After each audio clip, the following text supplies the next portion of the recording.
Democrats are confronting another defeat, this time over voting rights legislation. Senate Republicans blocked the advancement of the Freedom to Vote Act last week. Elements of the legislation include expanding voting access, targeting gerrymandering, and improving voter registration practices. Meanwhile, Senate Majority Leader Chuck Schumer also hopes to take up the John Lewis Voting Rights Advancement Act. This bill, named for the late representative and civil rights advocate, would strengthen parts of the Voting Rights Act of 1965. Joining us now is NAACP President and CEO Derrick Johnson to break this down for us. So, Derrick, thanks for being with us. What was your reaction to the failure for the Freedom to Vote Act from progressing in the Senate? Well, not surprised. The Senate is holding on to a procedural rule that has outlived its time. The filibuster was used effectively in the 40s, 50s, and 60s to impede progress by Southern segregationists, John Eastland, Senator Russell from Georgia. And when Senator Manchin said he wanted a bipartisan bill, and it was his goal to go and get 10 Republicans so that they could overcome the filibuster rule and actually put in place what used to be a bipartisan activity, we knew that that was almost impossible. You couldn't get 10 senators to investigate an insurrection on our nation's capital. You will not get 10 senators to support protecting the rights of voters, particularly if those senators feel the voters will not be in their best interest. You know, we talked a lot more about these issues around election time, and then, you know, as the news cycle turns on, it has not been top of mind. People will have heard, oh, you know, thanks to the African-American community helped Joe Biden win the presidency. You know, how challenging can it be for people of color to vote? Can you just sort of remind us how communities of color are impacted by the current voting practices that we're seeing popping up? Well, if you look at a state like Georgia, where the state legislative body, they have pushed back many of the early voting opportunities. They have put the decision of certifying the elections inside of the Georgia's legislative body, which makes it a political process. This small changes that could suppress or deny the outcome of the election based on the will of the voters. And you're seeing this all across the country.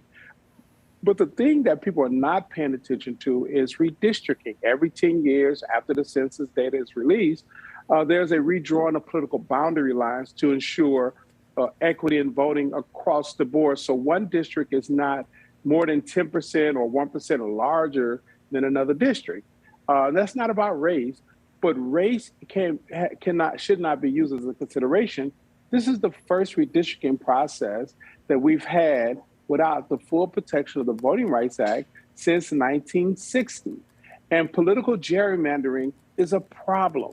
It's a problem by denying certain communities fair representation. It's a problem if lines are drawn using racial consideration. It's a problem if, in fact, you don't ensure that we have a representative governance, because redistricting really set in place the outcome of the elections for the next 10 years.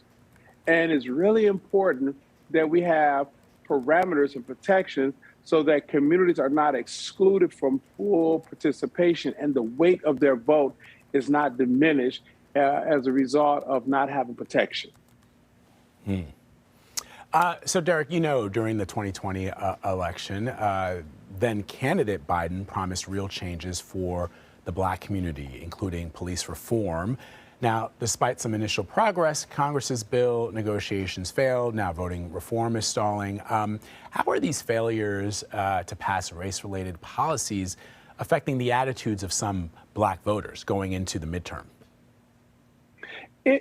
Two things happen. Now, this administration, they've had successes, but they have not been as effective as they could or should be in communicating those successes, not only to the African-American community, but to everyday Americans. And then secondly, if we continue to hold on to Senate traditions that impede progress, we're going to find that the energized base necessary to participate in 2022 may not be there, which then throw us back into a scenario where we allow white supremacist Trumpism to continue to grab hold of our political landscape. That's not healthy for this nation. That's not a future that any of us would like to see. And I'm really concerned whether or not our democracy can really, survive if we go into that reality. Because what we noticed in the last four years of the Trump administration, so much of our norms eroded. So many things we took for granted is on shaky ground. We cannot be a true democracy if we allow another wave of eroding our norms to protect individuals and to protect our Constitution. So, of course, you see something like this, another bill being blocked, it brings up the conversation about the filibuster. And what we've seen with President Biden over the past several months is his attitude about altering the filibuster rule, maybe making exceptions. It's starting to change. He was sort of absolutely not in favor of that, and now we're hearing something different from him. You often hear people say that the thing about the filibuster is that it has been used historically, particularly to block voting, to block sort of a civil rights agenda. Can you talk a little bit about the way in which the filibuster has been used in this country? So you had, during the periods of societal integration just before that, in the 1940s and 50s and 60s, you had Southern legislators in the Senate, because they were outnumbered, they really perfected procedural rules to slow down or impede progress. Senator Russell was phenomenal at it. He's a senator out of Georgia. I mentioned Senator Eastland. Senator Johnson, former President Johnson, when he was a senator from Texas, they were masters of the procedural rules, whether it was the blue slip or the filibuster. And what ended up happening as a result of that, it took almost more than a decade to pass a civil rights bill. It took a long time to pass a voting rights bill. And that was only able to happen because you had President Johnson in the White House, who was a master of the Senate. He understood the procedure rules and the protocols and Senate decorum, and he was able to maneuver around and through it. This administration with President Biden in place, who's also a master of the Senate, he knows the procedure rules, he knows the individuals. And I think they have waited the last 10 months to try to negotiate with their former colleagues, his and Vice President Harris. And unfortunately, their former colleagues, although they want the procedural rules, they cannot distance themselves from former President Trump. And so they cannot come to a compromise. Only 7 members was willing to step up to say, we got to investigate an attempted coup on our nation's capital. Not 10, only 7. And that is the reality of where we are.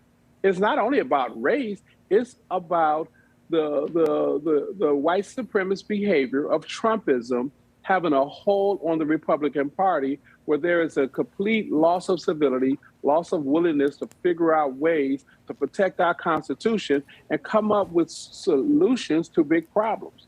This administration must come to grip. This is not the Senate of the old. This is about power. If McConnell was in place, like he eroded many of these procedural rules of the Trump administration, we have to do something differently, and we have not yet. Derrick Johnson, it's always great talking to you. Thank you. Thank you.